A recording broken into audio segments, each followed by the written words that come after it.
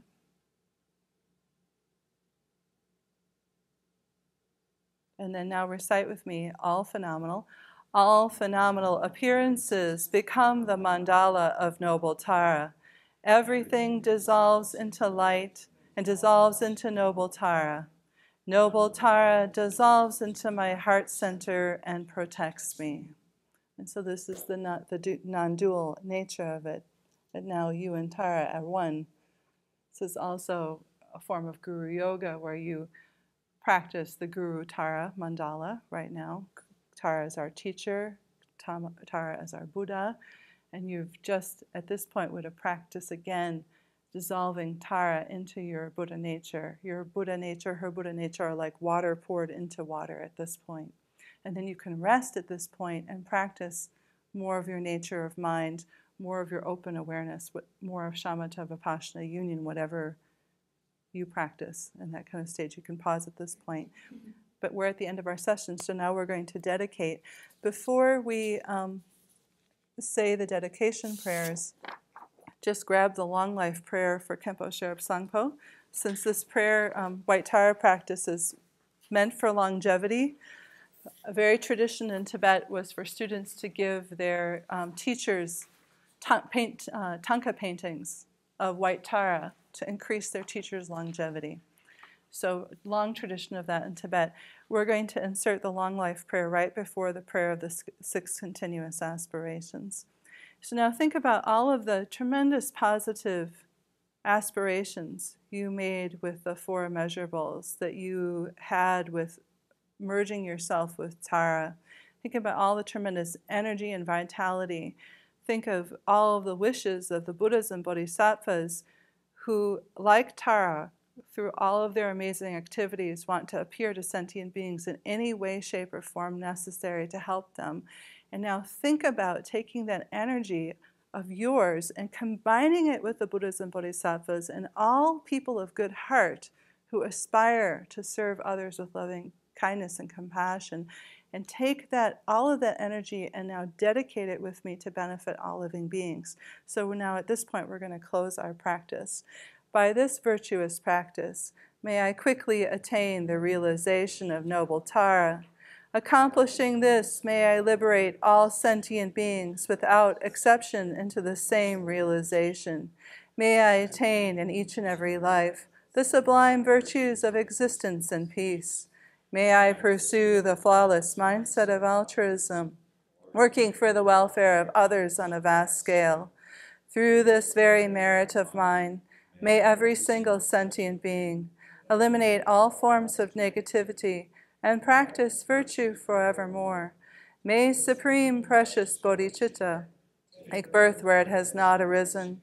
Where it has arisen, may it never wane, but continue to grow forevermore. Free in the divine mandala, where all that appears and exists is utterly pure. You, the sovereign of all the Buddha families and teacher of the Tantras, mature and liberate the 3 gates into their Vajra nature. Vajra king, may you never remain. Within the Vajra body, you reveal the mandala of the great bliss of the indestructible 3 secrets. Most supreme of all, Lord of the Vajra transmission, Vajra Master, may you remain for 100 eons. Through the effortless path, you directly reveal unchanging self-awareness, the basic space of great bliss. Caring for the profound key instructions of perfection, glorious Guru, may you remain until the end of existence. Precious successor to the Gurus of the 3 lineages, may you remain throughout the 3 times in Vajra form, forever hoisting the great banner of the Dharma of the 3 lineages throughout the 3 realms. May I in all my lives, no matter where I am born, obtain the 7 qualities of the upper realms of existence. May I meet the Dharma immediately after taking birth, and have the freedom to practice perfectly. May I please the sublime Gurus, and day and night dedicate myself to the Dharma. By realizing the Dharma and practicing its innermost essence, may I cross the ocean of conditioned existence in this very life. May I teach the sublime Dharma perfectly, and never become weary and tired of benefiting others in samsara by my own impartial and all-encompassing activities to benefit others. May all obtain enlightenment together. Thank you. Thank you for practicing together. Thank you for coming. So the next few times, I talked too much today and didn't leave enough time for your questions or for your comments or for sharing. I promise next time I will not do so. But the first time, since we had people here who have never practiced White Tara before, I wanted to make sure that they had a full introduction to the practice. It's a wonderful, healing, rejuvenating practice. It really does heal illnesses. I can tell you from my own personal experience, having been very, very sick in 2011. So just whatever you have, bring to the practice. Just offer it, and you'll receive the benefits you receive from it are immense. So I hope that you enjoy it. I hope that you will consider coming on the 14th and the 21st, and also on July 17th, if you can, to continue. Again, we'll practice White Tara together. We'll spend most time on practicing, but I also want to talk a little bit about Samantabhadri, about Vajrayogini, and about Yeshe Tsogyal, who are three emanations of Tara. Well, they're connected to her. Samantabhadri is the Dharmakaya form, Vajrayogini is the Sambhogakaya form, and Yeshe Tsogyal is the Nirmanakaya form. So I want to talk a little bit about the feminine divine as it manifests in the three different kayas. And so I'll be preparing some teachings on that, and then our practice is going to be White Tara. The next few times we do it, we're just going to practice White Tara straight through, so you won't quite have the breakup that you had today. But again, I thank you for coming, and I wish you a wonderful Sunday. So, bow to all of you.